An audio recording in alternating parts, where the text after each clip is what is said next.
being a marginalized person in America, everything that we interact with is problematic. I mean, you were saying that earlier about money. I mean, everything that we touch is problematic, and we can't necessarily cut ourselves off from it, because we'd end up cutting ourselves off from the culture as a whole.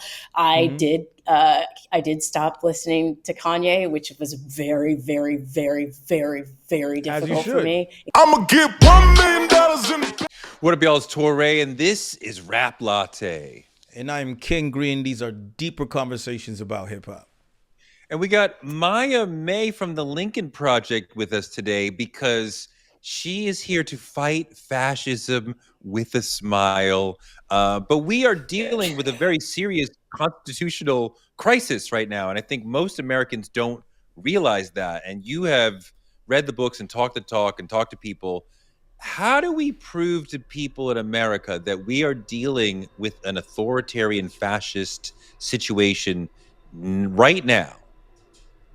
Not how we're doing it, which is ignoring it. And I think the first thing we need to understand is that most Americans don't know what a constitutional crisis is.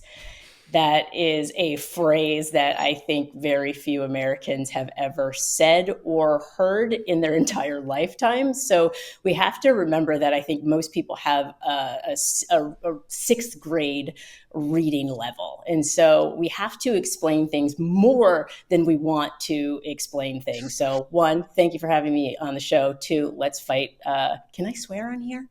Sure. Fuck yeah. Okay, sweet. Okay. Let's fight fascist fuckery with a smile. No, we have to talk about it, and we have to have a common and shared language. And so we have to explain to people in terms that they understand. And so constitutional crisis basically means the system of checks and balances, because most people remember checks and balances. And if they don't, you break it down even further and you say, so you know how we have courts, and you know how we have senators, and you know how we have a president. Well, all of them are supposed to have power that they can check each other. That's how we keep things balanced. Like, you got to check yourself before you wreck yourself, you know, that kind of thing. Bars. The simplest way to say it would be for the third grade listeners there, or sixth grade reading level listeners. They're breaking the rules. they're just breaking the rules right in front of them. They're changing the rules, them, right? And breaking them. Mm-hmm. Yeah, I mean, he's supposed to be the law and order president, but there is no law and order. And that's actually fundamental to the functioning of a system. Like, we have these agreed upon rules. And one of those agreed upon rules is that the court system can check the power of the president, right? Mm-hmm. The court system is supposed to be able to say, the judicial system is supposed to be able to say, hey, you can't do that. That's illegal. It's against the Constitution. And what we're having in this situation is a president who is ignoring the courts. He's just decided that he's not going to listen to court orders, follow court orders. And here's the thing, anybody who was paying attention already knew he was going to do that. Yeah. That's how we felt coming into this second term. It seemed apparent. So we are already in a dictatorship right now. Yeah. There's proof. I want to put this one tidbit of story that I feel like is the simplest thing to anybody. There is an organization or agency that's not even part of the government. It's called the Institute of Peace, was it? Doge, which is a bunch of 25-year-old weirdos that hang out with Elon Musk. They go into this building and say, hey, we want to check all your documents. Give us access to everything. The guys at the Institute of Peace say, you guys are not even in control of us. Like, this, what are you talking about? We're not even part of the government. Like, what are you talking about? We just work with, and they say, okay, fine. They leave, come back with people who are supposedly U.S. Marshals. So these people who just say that they're U.S. Marshals with guns come into this building, and there's literally a standoff in this building, and they force themselves into this building and kick the people out of it. That is wildly unconstitutional. That is a dictatorship. That, for me, and the core of who I am as, like, you want to talk about left. Like I'm somewhere else with it. So that to me is like, why are we not up in arms? Like what's going on? Where are the people at? You know what I'm saying? Where the YNs at? Like how do we, let's go. You guys know what they're doing right now?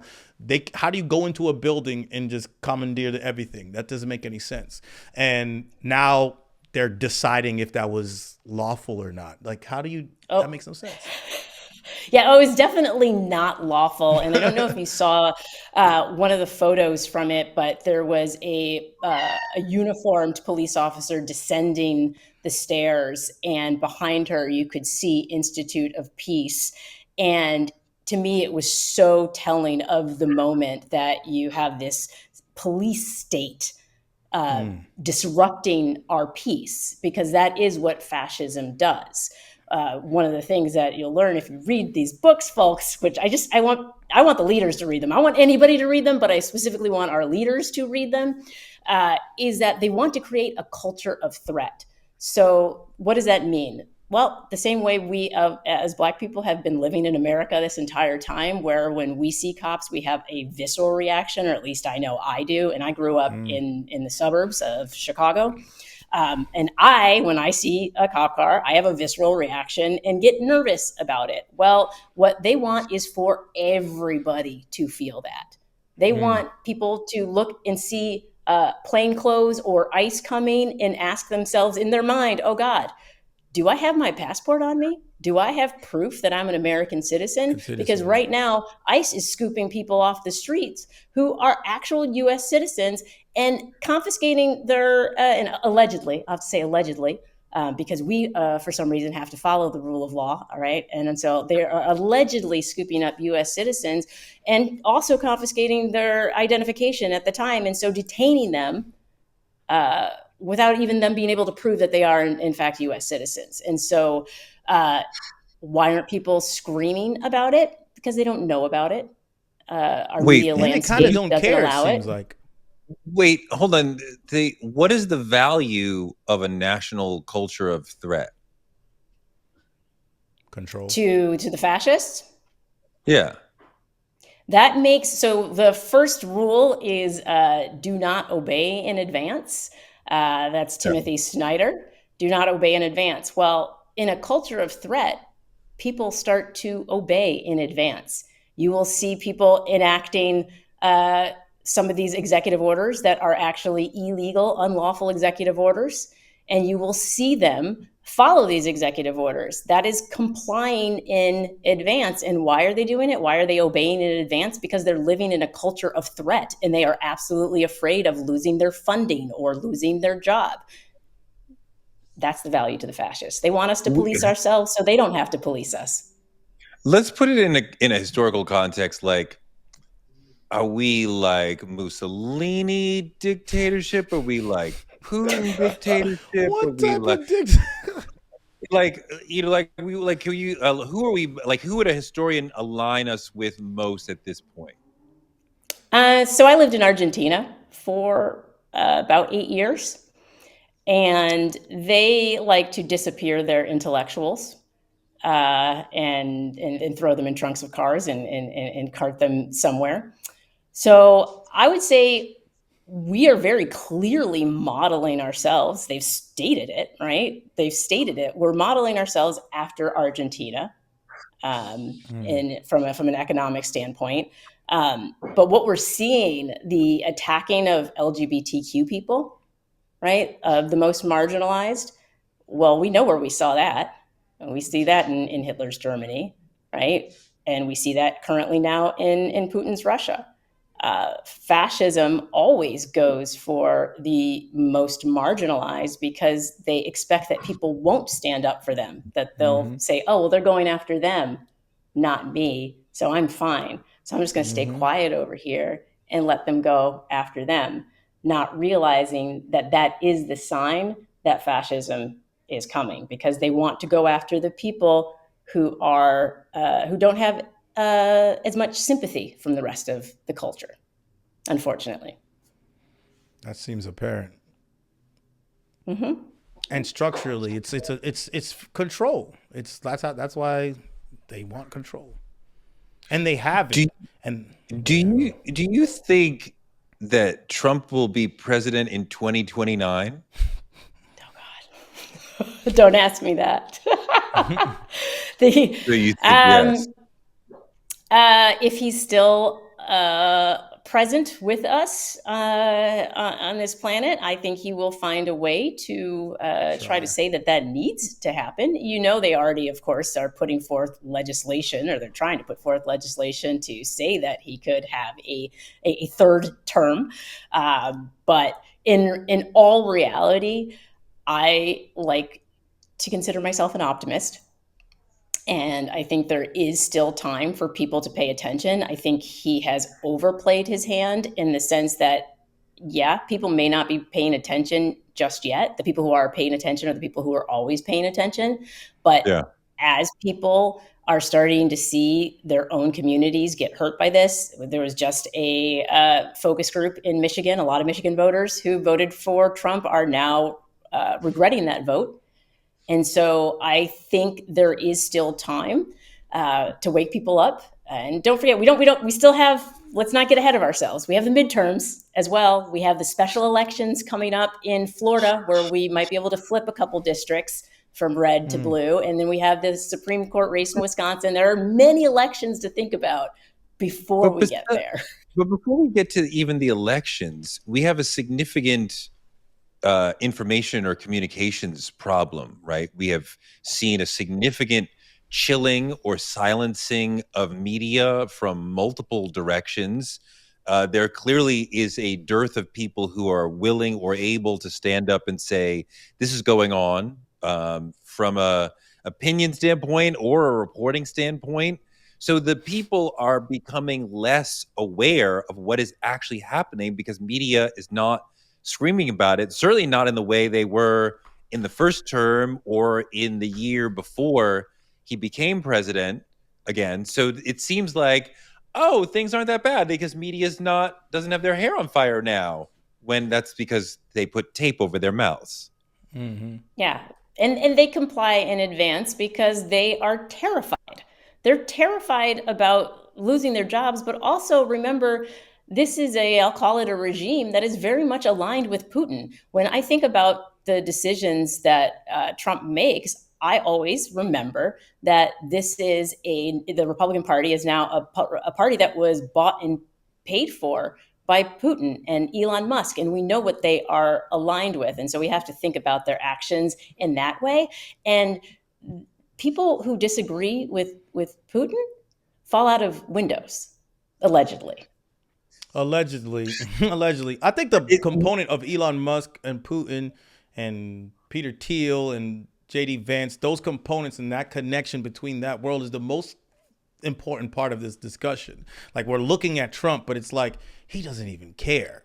It's like, I got these people going around, and they're gonna put me in this position. I just want to be in this position, and everybody else has the like intention.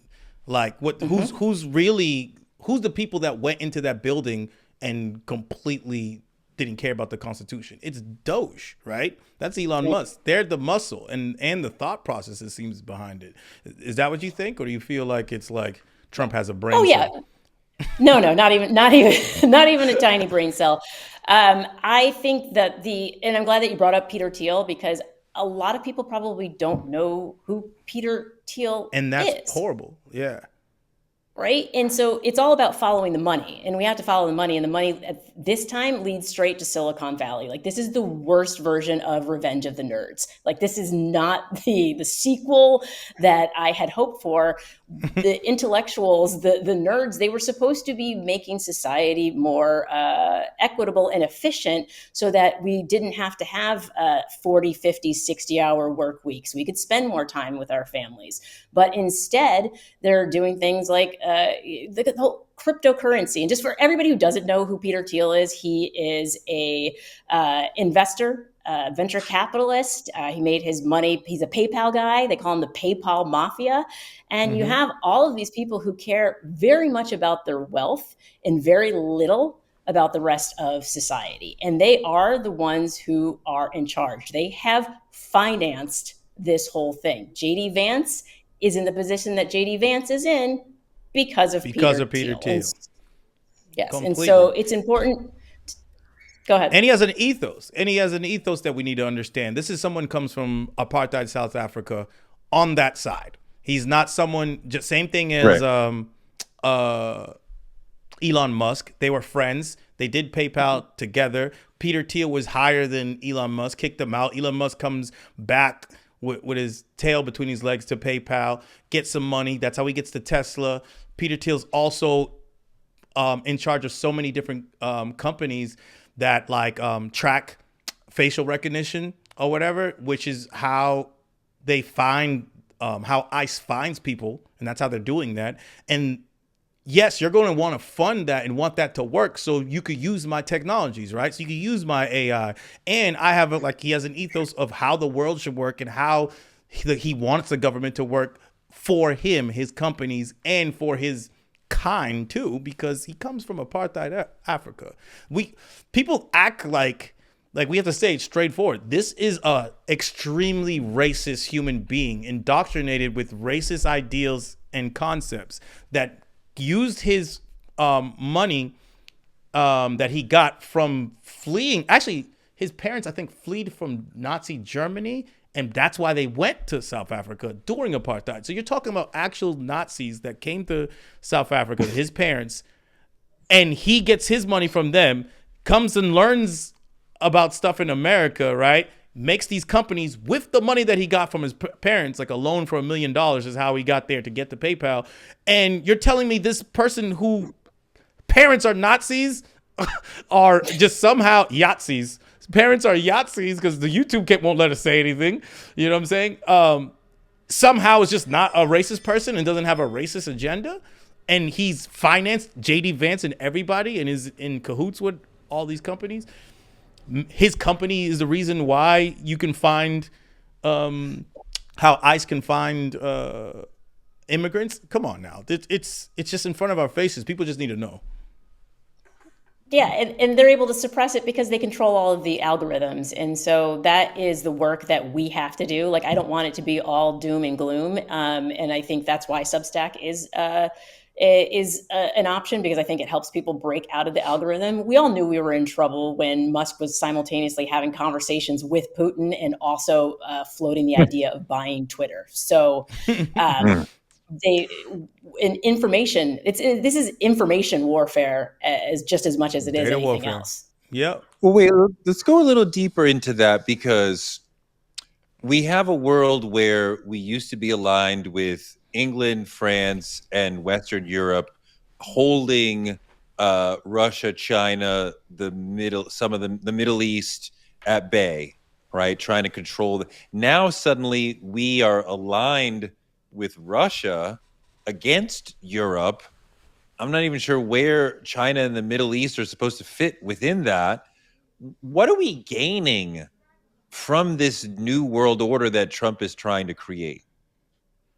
Who's Well, we? first of all, yeah, I was gonna say I was gonna say Yes, yes. we are not We're gaining. The three much of us are not gaining anything. But as a anything at all. nation, So might makes right? There used to be this idea that we were going to have globalism, that it was more efficient for countries to work together as in trade together. And the idea was to have peace and to avoid war.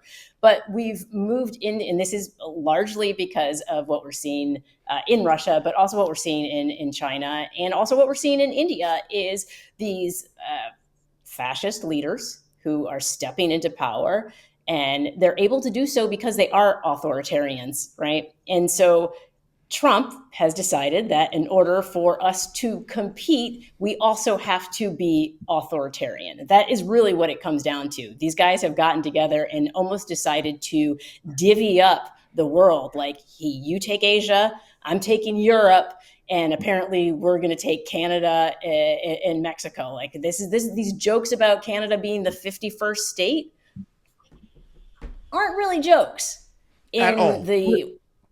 why would we in want to take worldview. over Canada? It's not that Resources. well, yes, they have the better wood, right? As far as a trading partner, in order for us to be able to have access to their resources in the way that we want to, then we would need to be in charge. We want to be able to extract resources. It always comes down to the money and the power. And so if we are competing against Russia, right? If Russia has power, we have to have equivalent power in his mind, right? And so it no longer becomes, and you can hear it in the way he negotiates, right? So when you go to that Oval Office meeting and you see him talking to Zelensky, and he says, "You don't have any cards." Yeah. So in his worldview, it's about who has the cards, who has the power, who has the money, who has the resources. And what does he want from Ukraine? What does he want from Zelensky? He wants those minerals, right? He wants what they have in the ground. And so they're going to go in and take that anyway. That's the plan. And so But he's not competing. I'm sorry, he's not competing with Russia. He seems to want to align with them. Like historically, we were like, we want to have more of everything: money, military, relationships. We want to have more of everything than Russia or anybody else. So we control the direction of the world. And now it seems like we want to just be with Russia, like aligned with them. Right. And but it's a tacit agreement to realign the way the world works. And so it's simply saying that, hey, Putin, this is you. Like, remember when they divvied up, well, not remember because none of us were alive, but when they divvied up Africa, when Europe divvied up Africa, and they were like, you take this country, you take that country. Yeah. That is basically what is happening. Again, it was the Berlin conference in which they did that. This is basically the same, only now they're saying, you take Asia, we'll take South America, we want this region, and Putin wants Europe, which is why Europe is scrambling right now to rearm itself, because they recognize that the U.S. is no longer an ally. That the U.S., if Putin decides that he wants to march all the way through Europe and take every single country in Europe, the U.S. is not going to be there as an ally to defend them, because what will Trump say? You don't have the cards. You don't have the cards. You think that's what it would be like that if it was happening right now? Like if it was just like, yeah. I mean, I could see that. There's a theory also with like the idea of BRICS, like to answer Torre's kind of question, or just the idea of BRICS being there, and if the dollar system, like dollar being connected to oil, if that changes, because China's trying to not use dollars, all these countries that were relying on dollars to buy their oil. If that changes, that creates a real issue. So if you align yourself more with the people who are trying to change, how they buy their oil, that seems like a sensible thing if you're thinking about it in that aspect. Also, let's talk about crypto, because Russia is bypassing sanctions by using crypto.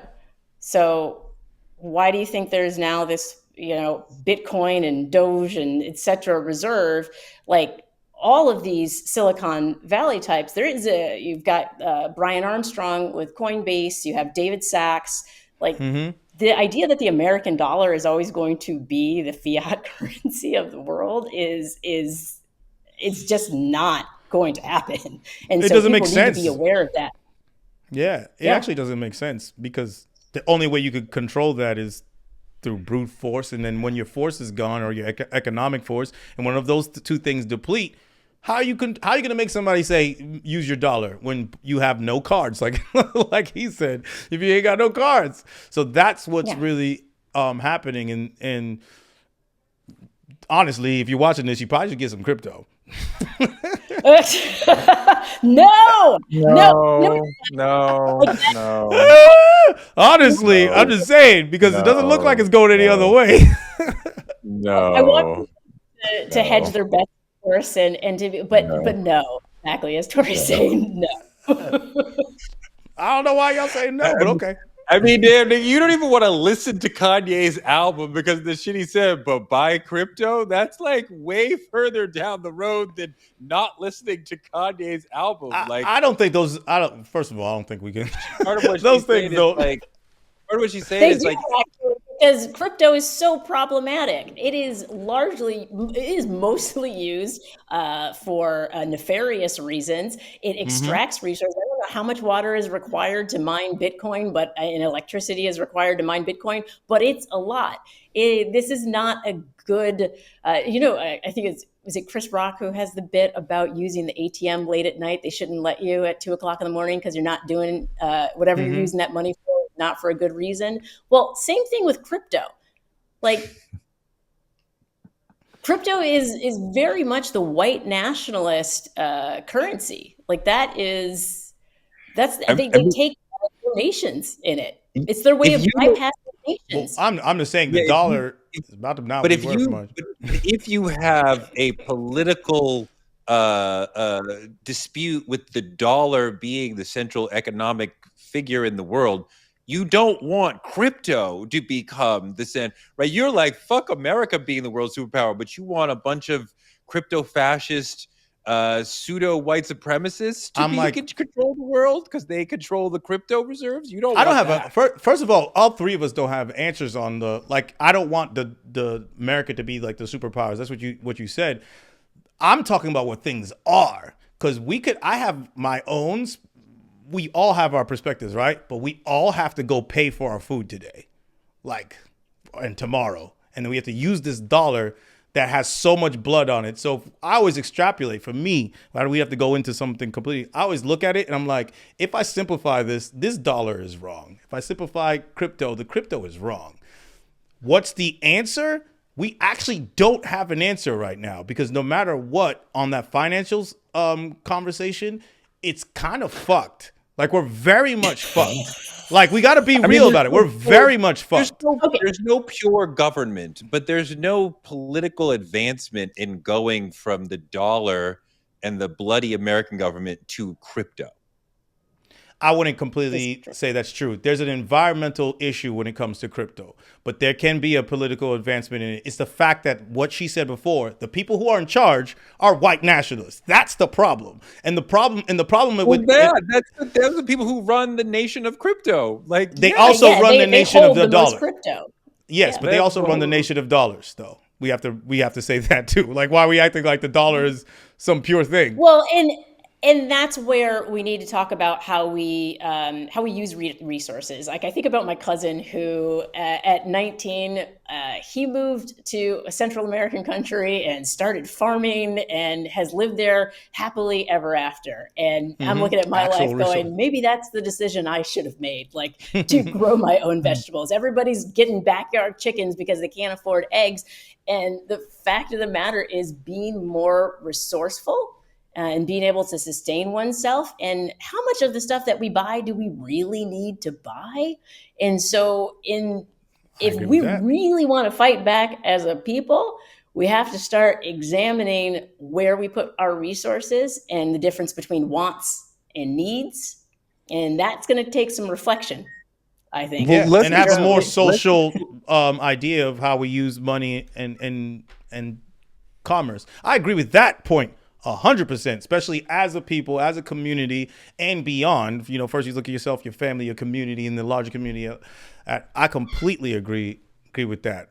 But my joke and slight was that when you guys have $500,000, $700,000 in the bank, and it's only worth like a carton of eggs, that would suck. Like a banana.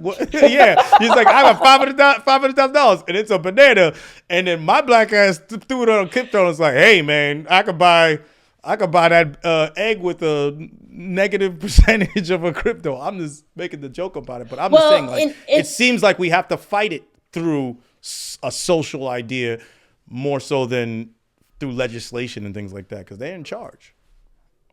And they are in charge. And I think that's an important thing to note. And a lot of people seem to be missing that. Like, they have the courts, they have Congress, they have the presidency. And so the people, and this is kind of what we were screaming about, maybe not enough before the election, that this, democracy is in danger. And one of the things that I realize is people don't necessarily know what democracy means and what democracy gives them.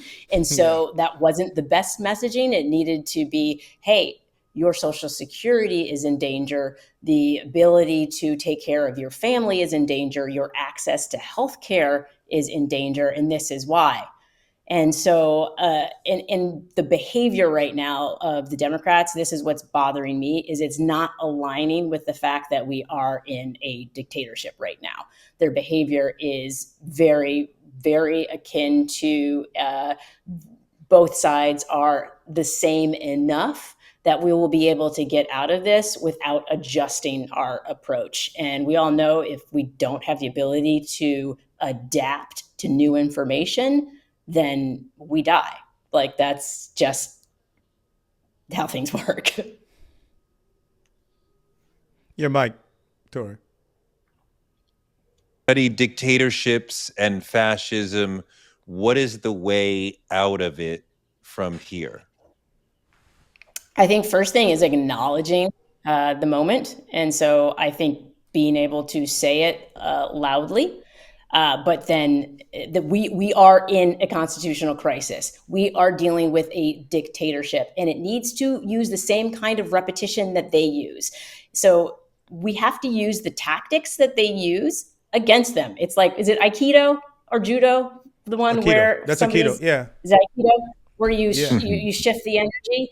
So you have to take what they do and you have to have the counterattack. We're really good at being on the defense, but we're not good with the counterattack. So, for example, when they said, okay, we need to kick transgender military members out of the military, and we came back with the defense of, oh, well, they have signed up to defend their country, and so they should be able to defend their country. Great, that's great defense. But then we need to come back with a counterattack. Right? And what would a counterattack look like? Oh, well, weren't there reports that there's something like, I don't know, 30% of the military it has ties to white supremacist gangs? What about that ideology is aligned with what the U.S. military is supposed to be? So you want, instead of kicking out trans members, how about you focus on these members, or how about you focus on the members of the military who are maybe wanted for violent crime or who have been accused of domestic violence? How about we go there? And so it's not just the defense; it's the counterattack. We have this sort of decorum that we're adopting. And so, because that's the way things always have been, but this isn't a dinner party. Like, this isn't about being polite. And well, who are we asking that? Right? That's what I'm just wondering, because you're saying, how about this? You're saying like you're trying to kick out trans. How about these white nationalists? It seems like, are we saying like we're asking the white nationalists to look at the white nationalists in the military, or we're like, hey, no, let's get these people out of here. Like, what are the actions we can take to get them out of there? Right? Is that the question? No, it's not even a question. It's a counterattack to point out and to get them on the defensive, right? Because if we're always on the defensive, then we're never actually getting anywhere. And so the key is to get them off their game, because who's ever having to explain themselves is losing. So when they are all of a sudden now tripping over their feet, having to say, oh, well, this and well, that, then all of a sudden, then we can attack again on another front. What they're really good at is flooding the zone so that we are constantly on the defense and we are constantly catching up. And so we need to divvy up the duties in the Democratic Party and the Progressive Coalition and say, hey, we need some people who are on the attack at all times so they can stay off their footing. And we have had openings, but they're so good at coming back around that we seem to not be able to build any traction, right? And so we've had people be so frustrated at these town halls, right? We've seen Republicans losing it at their own town halls, right? That's an opportunity to attack. And so I think one thing Democrats are doing that is good is starting to travel to Republican, to red districts and hosting town halls where Republicans have refused to host town halls. Or I think in Arizona, I can't remember which representative it is, he's going to hold a town hall, but it's only for his Republican constituents, which it's like that's really smart. That's playing the game in different ways. Like, if the Republican won't, we'll give you a chance to come and yell at him or her to our face. Like, fantastic. I don't see enough out of the box or against traditional ways of fighting back. What are some of the other ways that you want to see us combating the situation? We need to simplify our messaging in the same way that, so we have this thing where we want to sound intelligent. So we use these, if you ever read some of the statements that come from Democratic leadership, it's like, what? This is very beautiful prose, but it's not actually saying anything. If you watch Fox News, in which I once did 2 weeks of intensive Fox News watching, Wow. all day long. Sorry. I know, it was a lot. But one thing that I noticed was by the end of the day, because they picked a few points, and each show hammered home these points. So it was like, whether you're Mima or Papa or like the teen in the family, there's programming for you on Fox, but they all hit on a unified message. And they're so good at it that by the end of the day, I was like, yeah, maybe there are too many immigrants coming into the country through the border. Like that, you can very much understand how they're able to program people because of their content. And so the Progressive Coalition, the Pro-Democracy Coalition, has to pick a few messages and then use simple language and then repeat it over and over again ad infinitum, to where it feels almost like, oh, I'm repeating myself. Notice when Kamala Harris did it, the right-wing media attacked her for repeating her points. Oh, she's repeating her speeches. She's repeating her speeches. That's because they were made to feel nervous by it, because they know it works. Because they saw their own thing. So wait, who did you, when you watched Fox obsessively all day long, who did you hate the most out of their on-air people? And who did you say, I actually don't mind her or him? I actually kind of like Oh, no, him. no. Oh, no. I abhor all of them. Gutfeld. Was Gutfeld the worst? The Gutfeld's the worst because he thinks he's clever and he thinks he's smart, and nothing's more annoying to me than a mediocre man who thinks that he is. No, it was too much. Harris Faulkner and he was a comedian, right? So they're like, your comedian instincts are like, yeah, fuck that motherfucker. Yeah, I mean, just very hack material because they're always playing to the lowest common denominator. It's easy to play to the lowest common denominator. It's easy to punch down. And they know that that's what their audience wants, and their base eats it up. There's a guy on there who I can't stand. He's a wrestler, a former pro wrestler, biracial guy. Yep. I know who you're talking about. Huge. He's huge. He's Makes really me want to dumb. leap through the screen, because you can see sometimes he'll be bothered by the conversation that's happening, but dude can't even stand up for himself. And so, Right. don't get me started. I think everybody actually needs to watch Fox News because they need to understand why they've lost people to Fox News. I think it's really important to ingest it. I like to think of it as like microdosing negativity, so that it doesn't affect me when I see it, when I come across it. It's like, oh no, I'm inoculated to that. That's the Fox vaccine. Did we lose? I don't know. Green's camera might have gone out. Well, tell me because I know you're in the culture. Who are your 5 favorite rappers? Not necessarily the objective list that we all argue about, but the people who make you happiest. Well, I don't know if it makes me happiest, but okay. Well, your favorite rappers of all time. And we were talking about this a little bit before, but my MFA is in poetry. For everybody who doesn't know that, Miami. My MFA is in poetry. Oh, there we are. Here we are. University of Miami. And I would teach undergrads, and I also taught at a local high school. And so Tupac was always a part of my syllabus, very important part of my syllabus. My bald brother. So, yeah, solid. So Tupac always number one, just because, and I'm not even from the West Coast. Kendrick Lamar.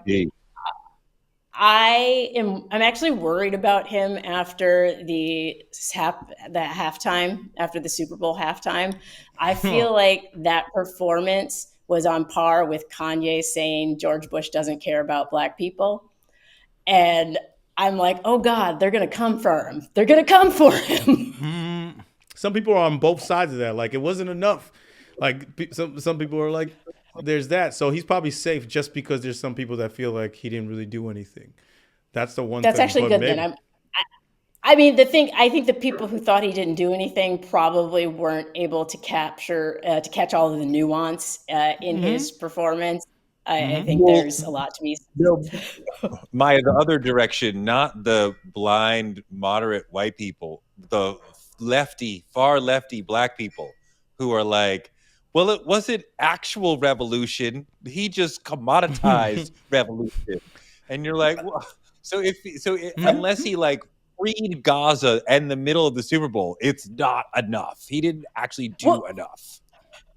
What did they wanted him to do? Go out there and like light the lawn on fire? Did they want him to like what were they Liberate looking Gaza for? during the performance. Do what nobody has been able to do. They put it all on Kendrick's shoulders. Okay, so Kendrick Lamar, Doechii, who I've only been, I feel so old. I'm an old, you know, and I'm so old. I'm an old, and I only recently started listening to Doechii, and that's been like for every my workout is mostly Doechii right now. Like she's new. Don't feel old because you just got on. Most people just got on, just caught up with her in the last couple months. Okay, I feel better then. I feel better because I was just like, how in the world can I miss? Like, great lyricism. I love her flow. I love that she mixes it up. It's such an interesting sound, and obviously very feminist. Very and I love that. I definitely would put her on my syllabus for sure. DMX, but that's and. Okay, so I'm okay. We're there. We're there with you with DMX. DMX is one. I know, but I feel like I have to. There are songs that I listen to, and I'm like, oh, and I feel bad, and I want to like turn that lyric down, and this like, you know, but it must be hard as a woman who is super educated and super aware of the world. You listen to hip hop, navigating the casual misogyny that's just, you know, as well as the materialism and capitalism that also probably disgust you. And you're like, well, I like this, but like, I have to take it with, right? I mean, like, it's hard. I mean, and that's I feel like that's being a marginalized person in America. Everything that we interact with is problematic. I mean, you were saying that earlier about money. I mean, everything that we touch is problematic, and we can't necessarily cut ourselves off from it because we'd end up cutting ourselves off from the culture as a whole.